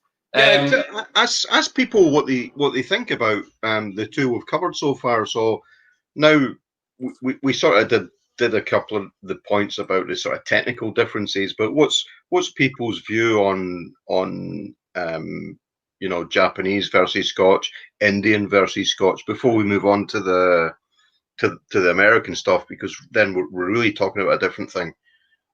So Fred's saying Balcones is a great distillery. Obviously, we got Willie saying his Indian experience, and we also got Steve from Whiskey Breyer saying about the Paul John getting a bit perfumey on the way down. So we've had a little bit of input. There's 10 people watching, so it's dropping off a little bit, but we probably are rambling a little bit, but it's fine. We're just chatting. Yeah, so Balcones is obviously, I think it's Texas, America. And Mark here is saying, Mark, is it coming up? Oh, my computer's just froze. But Mark, that he's opened the Macmira X Calvados. The Macmira X Calvados casks. So I've not come across that. And Willie's saying never tried them, no plans to. So Willie was probably like you a year ago, where you would never want to try any other whiskey other than Scotch. No, I think, and this is fair enough. You know, I'm not saying you should. But I have found it quite interesting in trying a couple, just the quality of what it is. So, you know, if you went to I don't know, if you went to Italy, they're not calling it whiskey, so they have grappa, and it would be like discovering a really good quality grappa over there. Which, by the way, I hate the stuff, but it's the spirit they're making. It's whiskey in their style, and it's no Scotch whiskey. So I think if you separate the two things and give it a try as if you were on holiday, then you might be in for a surprise. But if you don't, then fair play as well, because for years I was the same. I'm not having it. Paul John's the first. So I didn't know about this, but the Macmira Applebaum is ex Calvados. Matt's saying for him that Scotch whisky is the one he leans towards, and that's definitely my go-to. I'd always just lean towards Scotch. Yeah. He's got an open mind concerning I agree. Yeah. Definitely, it's always best to stay open-minded. So many whiskies, so little time, only one liver, and unfortunately, yeah, that's true. I think, yeah, there's definitely so many whiskies. I think for me, the thing with Scotland is you know what you're getting. You're almost getting like a set regulated whiskey, so you know reasonably what's happened to go into that whiskey. It's regulated by the Scottish Whisky Association. But then on the other hand, it's like a double-edged sword or whatever, or there's two sides to a coin. You've also got like people like McMahon doing the green tea. Scottish Whisky Association would never allow a whiskey to be matured in green tea because it's almost sacrilege. However, they do allow tequila and other things like that. So it's a bit, I don't understand where they're getting the rules from. They should maybe slacken it a little, but also I'm sure we'll still have bourbon and sherry for the rest of our whiskey drinking life. It's like everyone else's politics. They see tequila casks has been readily available and cheaper than most casks now. So, let's try that. You know, it's not because it's necessarily the right thing to do. It's because Yeah, it's, it's money driven. Willie says if there's one thing he's learned, it's never to say no. Yeah, definitely. When a dram is offered, during my trips to Canada, he drinks US and Canadian whiskey exclusively. So we'll get on to that right now. I've had a couple bourbons that I've not really enjoyed. I always think a bourbon or bourbon, however you want to say it, is quite chemically influenced almost. It's quite, I don't know, it feels synthetic to me. I'm not a big fan of bourbons. I think I've had maybe Buffalo Trace that I quite enjoyed. But American whiskey and rye is a different situation for me. I've enjoyed American whiskey and rye. So all whiskey with an E or all American whiskey with an E is not bourbon, but all bourbon is whiskey with an E. So it's hard to separate whiskey with an E. I'm just going to have to keep saying whiskey with an E. So bourbon's 51%, made of 51% or more corn, and the rest is usually barley or malted rye. As for rye, it's 51% malted rye, and the rest is either corn or barley. So it's just the other way about. Unlike Scotch, there's not really any maturation period, so we have 3 years in 1 day, whereas I don't think there's any legal maturation period for American whiskey, unless it's straight American straight whiskey. I think that has to be 2 years. So yeah, like I said, we're no experts. This is just stuff we've researched. We're hopefully trying to bring it and trying to convey it in a logical way to yourselves. There are a couple types of American whiskey, and that's rye, rye malt, wheat, bourbon, and corn. So the only difference between bourbon whiskey and corn is bourbon has to be 51% corn, and I think corn whiskey has to be 80%. So there's a slight difference there.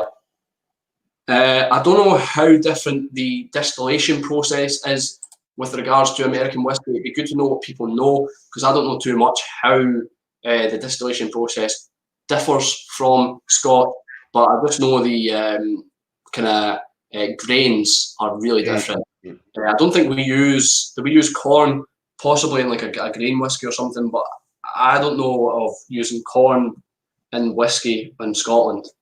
I think again, not being an expert, I think the fact that it can be so young, and I see now you can get a single cask like American whiskey, you can get single cask bourbon and stuff like that, which I've never tried. I think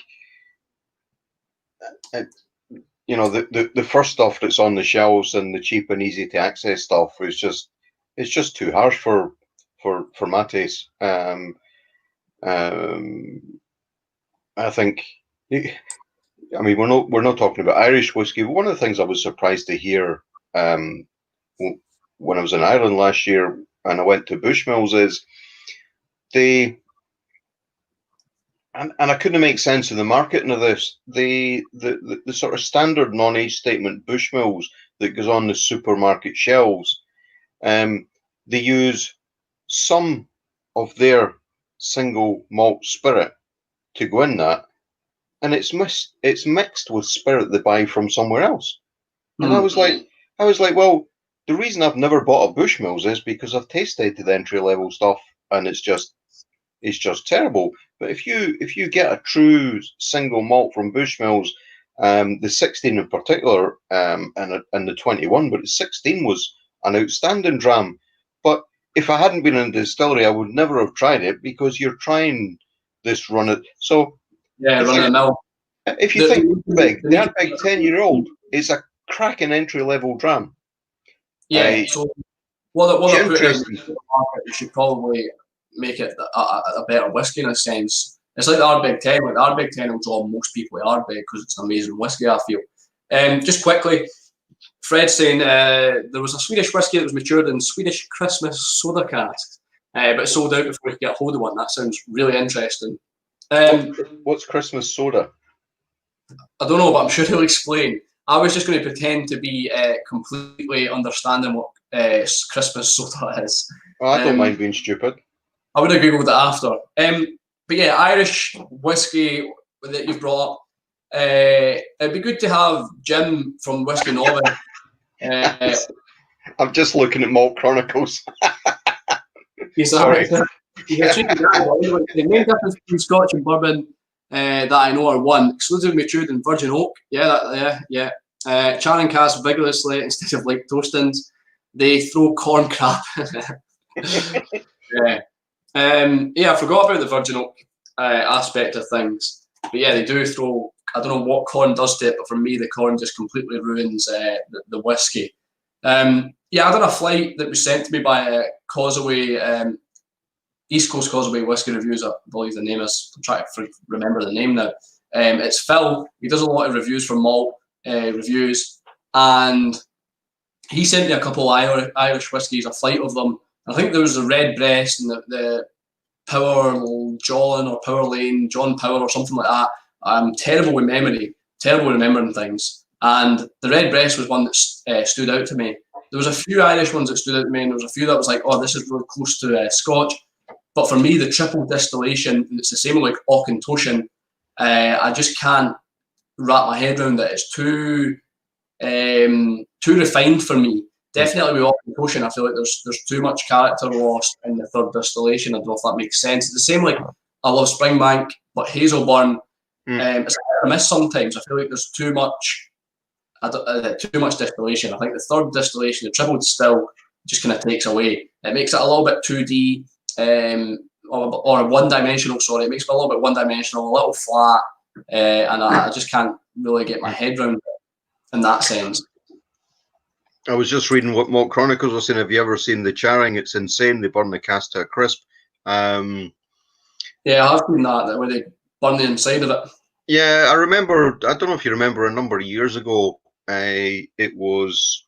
Sorry, just quick. I don't know if it was on. Cheers to Toro for popping in and out of the different channels. I hope we've provided some sort of... Thanks, man.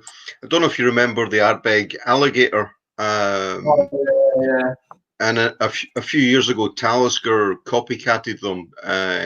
But Ardbeg did it but I don't know if Malt Chronicles are interested. Did they char it even more than Ardbeg did for the Alligator? I'd be interested to know. So, before he answers, another thing on Irish whiskey is Scotch typically obviously uses malted barley. In fact, malted barley is what's used, and Irish whiskey uses unmalted barley. And Irish have like a single pot still whiskey which is made of unmalted and malted barley. And the reason for this was because back in, I think it was like 1826 or something, ridiculous, like that long ago, they hiked up the taxes with malted barley, so they started blending like unmalted barley and malted barley together, almost fatting it, and it made the taxes cheaper. But yeah, I just can't get my head around the triple distillation, and it's not really something that Irish whiskey.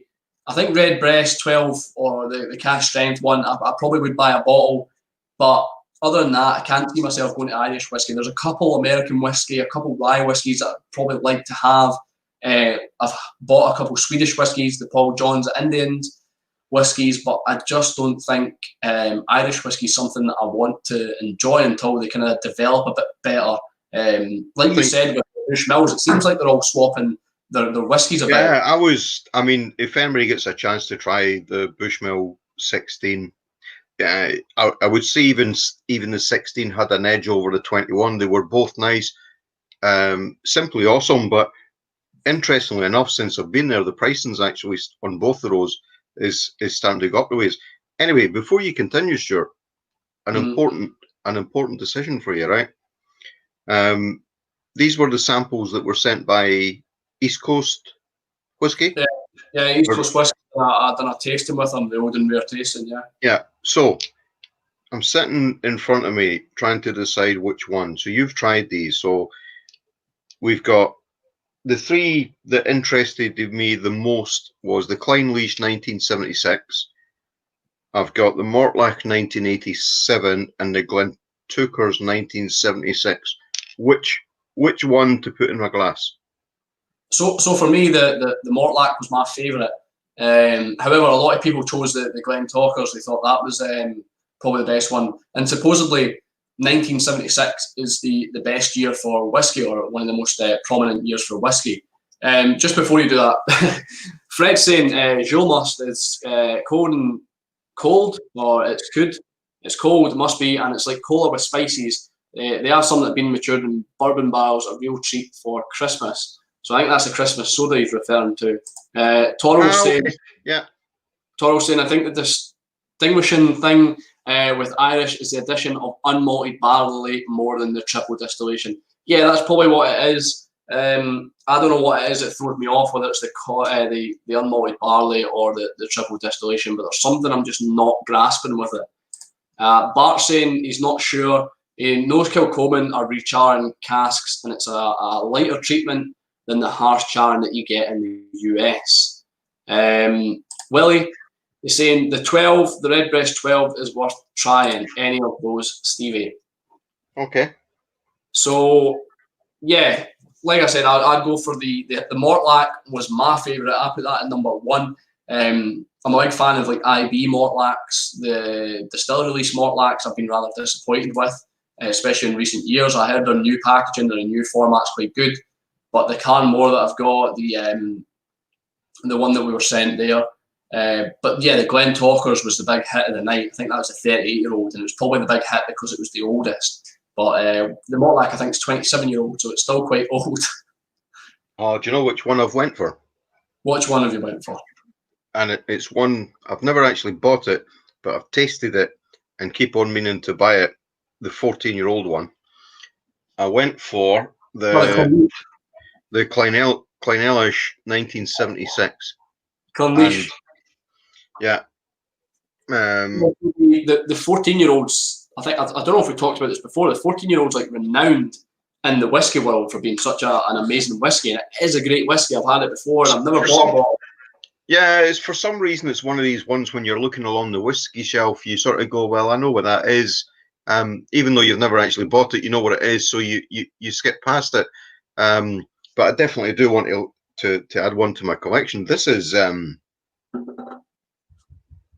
mean, this is what 46% after that age. Just quickly, yeah, 46% after that long time. Bart's saying, I think it's time you had the Redbreast cask strength. I'm pretty sure I had the Redbreast cask strength and I really enjoyed it. He says, if you want a full oily and malted barley experience, you have to add a teaspoon of water. Worth it, and what a dram. Yeah, I'm sorry, I'm trying to go with the camera shot just while I pour myself a little one. Oh, while you're doing that, Stevie Whiskey Brewer, have you ventured any of the samples yet? Let us know. Aye, so what Bart's saying, I'm pretty sure I had the Redbreast cask strength 12-year-old, and it was really nice. It was probably the one closest that I thought to Scottish whiskey, and I'm pretty sure I said that to Phil at the time. Steve from Whiskey Brewer is saying that he's with me on the Irish whiskey. We just can't get into it. And Toro, the problem with Irish is the price of anything. With 46% ABV, 90% of Irish is 40% and drinks like water. It sure is. It reminds me of, I think I was watching the Roy Aquaviti stream today, and they had Juliana on from Distill, and she was drinking an Auchentoshan 3 triple wood or whatever it is, and that's 40% ABV, triple distilled. And she's making all these fantastic whiskies from Deanston, Bunnahabhain, Tobermory, Lachette, and she's drinking this Auchentoshan. And I was like, I cannot drink that, it's like water. But she said obviously the reason she was drinking it was because it was just a dram she could switch off with. She didn't have to put too much thought into it. You just drink it and it was enjoyable, which is fair enough. The Auchentoshan triple wood's a nice, quite a nice dram. I quite like that. I've got a 21-year-old, but I've never opened it yet. So Bishop and Boy, in fact, you might be the person. There was someone that said they saw me in Stennismuir. I don't know. I think it was Bishop and Boy. It was someone. He said, "I have a bottle of James on the shelf for folks that they can ask, can you put lemonade in that? Aye, no problem." So he basically hands that out to people who don't really drink whiskey. Yeah. Yeah, Malt Chronicles is replying to what I said about the Redbreast 12-year-old cask strength. He says, "Yep, almost like Scotch." Is that what Hoss let us try last year at Folks? I remember after the show was finished. No, it wasn't Redbreast. The first time I tried this was in the flight that I had from Phil from Causeway Coast Whisky Reviews, or whatever his name is. And yeah, the Redbreast 12 was definitely the one that was most like the Scotch. Mark said it wasn't the 3 wood, it was the NES American Oak. The 3 wood is delicious from Auchentoshan. Yeah, sorry, it was the. Yeah, sorry, you're right. Aye, I got mixed up. Getting a bit ahead of myself there. Getting a bit excited. It was the American Oak. Yeah, the American Oaks. I'm pretty sure I've got a bottle of it. It's not that great. Yeah, you're right. No, it's not. The 3 wood is all right. It was American Oak, 40% ABV. See, I quite like a whiskey that's been done in oak that's not been tainted too much with anything else. So that'd be quite interesting. You need to give me a taste of that. Well, he's saying he'd have the Irish 14 in his cupboard if it wasn't for the fact that he'd guzzle it. So that's probably best that you don't have it. Bishop and Boy saying not me instead of me. No, I think it was Colin. I might have got you mixed up. I'm pretty sure you were the one that was saying, "I can't call you Boy, I need to remember your name," and I forgot your name already. I've just read the bottom one. Terrible with names. Get a bottle of Redbreast 12, take a neck 4, and leave it for 3 months. Love it. Yeah, Mark saying, funny enough, it was the same stream that Roy mentioned there, Kentucky Wood, NES 40% new release. Yeah, it was a bit surprising that they came out with something along those lines. Although I think they said that they don't completely chill filter. It's almost like a medium filtration, whether they add water or I don't know. Couldn't really wrap my head around what was said, but it was a bit weird that they came out with that. Whiskey really considering what they're trying to aim for. Yeah, well, he's saying get a Redbreast, open it and leave it for 3 months. Yeah, Redbreast 12 wasn't that great, but the cask strength Redbreast 12 was brilliant for me. I think we've exhausted all avenues with regards to kind of Scotch versus World. I hope we've gave an almost. What I would like to know, Stuart, is if anybody out there can truly say they've had a non-Scotch whiskey that's, if they can be honest enough, and have you had a Scotch whiskey, a non-Scotch whiskey that's actually blown you away, and what was it, and should we try it? Aye, something that would maybe you've had some sort of world whiskey from a distillery, and you've all of a sudden said, "Oh, I want to see what more that distillery has to offer." Yeah, it'd be good to see what people's thoughts are on that. We have 9 people. So if anybody wants to comment, that'd be fine. If not, it's okay. But yeah, I think we've exhausted all avenues with regards to Scotch whisky versus world whisky. We're not necessarily saying we're experts on it, like we said at the start. We're just trying to have a discussion about it, trying to get people talking about it, see what people think. We just want this to be a pub atmosphere almost. I know obviously Roy has the V pub, but I think with less people, you've got a more kind of intimate atmosphere. So it's good to see everyone, good to speak to people. And yeah, I think we like the format. Tonight's format was good, having Matt on to start with the blind samples. We can maybe change that up at times, have someone on the middles, have someone on at the end or the start, whatever, and talk about the topic in between. Yeah, and if anybody out there actually wants to join and has got an idea for a topic, then hey, fire a request in and we'll have a look at it. Definitely. I'd love it's open school, you know. There's none of us professionals here. I mean, we are chatting with Spielberg about helping us direct it a bit better, but I mean, I'd love to get a few people on. I'd love to see. I mean, I think Bart would be great on front of a camera. He's pretty sassy in the comments, so it'd be good to see what he has to say on camera.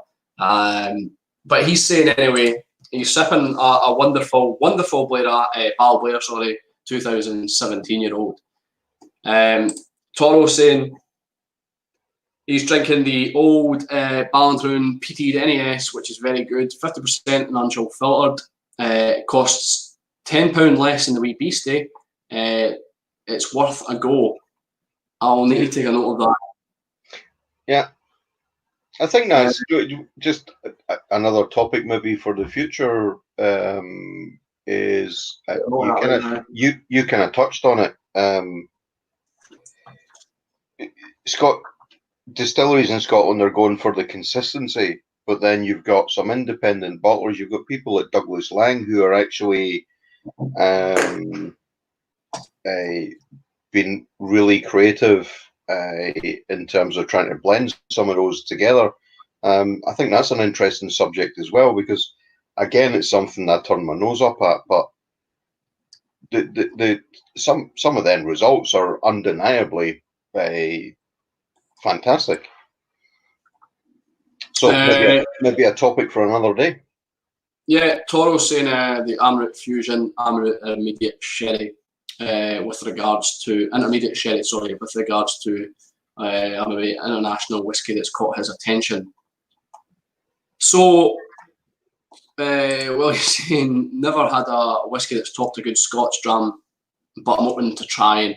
He's just not up for paying the luxurious pricing. Yeah, so that's fair. That's fair enough. Why? I think I want to say to you, Willie, is maybe try some of Paul John if you've not had it, because Paul John, I don't think it's that expensive, and it is good whiskey. Or I think it's good whiskey. Where is he? Where is Willie? I think Willie's in the Highlands. So, well, why don't we just send him one? Yeah, we could send him a sample. Send him a couple of samples. We'll get that.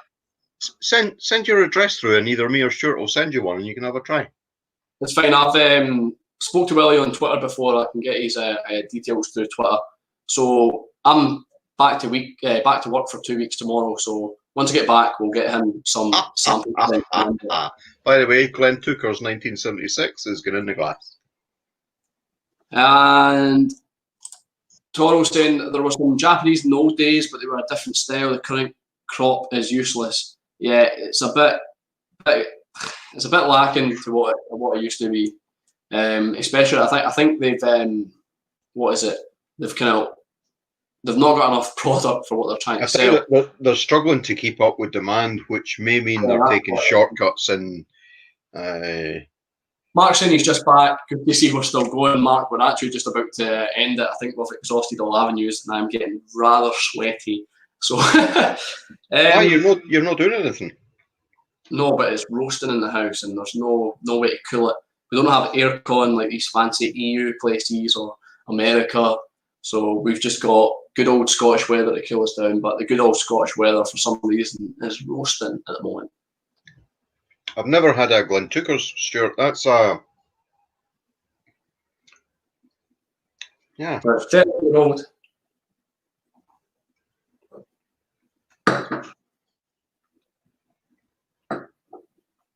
The first thing that comes to mind when I'm tasting it actually is Pine Forest. Absolutely bizarre, but really like that. I've never bought a bottle of Glen Tooker's. Willie was just saying much appreciated. Yeah, Willie, we'll get those. Thank you. I'm back in 2 weeks, and we'll get those Paul John whiskey sent. You'll get a couple of jars. Or send it over, or if he sends it to you, Stuart, send it to me, and I'll send it out. Whatever. Mark's saying he has AC and he's in Scotland. Well, that would be what you call a snob. Yeah. Or unless he means Scottish air conditioning, which means taps off and leave your window open. Aye, that's what usually it means. If that's the air conditioning he's on about, then fair enough. Right. Well, Stevie, I'm happy to call it a night if you are. Yeah. All right. Well, thanks for everybody that joined in. Yeah, hopefully you all got something from it. I think it's just nice to have a wee blur and a wee chat about whiskey without, and just share it with people outside your house. Yeah, it's share it. Not too much pressure or anything like that. It's just a wee discussion. We might not be the most clued up pair in regards to things. I think we try to know what we're talking about. but it's more or less having a good time, having a wee drink, and almost in a sense that you're at a pub having a wee drink with pals. And even if we are the two daft, I was going to say the C word, the two daft folk in the corner just trying to talk too much, then sorry, but we're just having a good time, aren't we? Oh, just a wee note of additional caution, by the way. Anybody that's listening and watching and listens to us, you might not want to quote any of our facts and stuff to anybody else. Aye, possible. Right. Well, thanks a lot. Thanks, Mark. Thanks, Matt's saying engagement, what it's all about. We'd love to have, once again, before everybody leaves, we'd love to have anybody else who wants to get involved come on the stream, have a little talk with us. If you're a bit shy, don't worry. Matt done it. He was a bit shy to start with. The nerves go straight away once you get a little whiskey in you. Thanks, everyone, and we'll see you next time. Cheers. Cheers. Slange.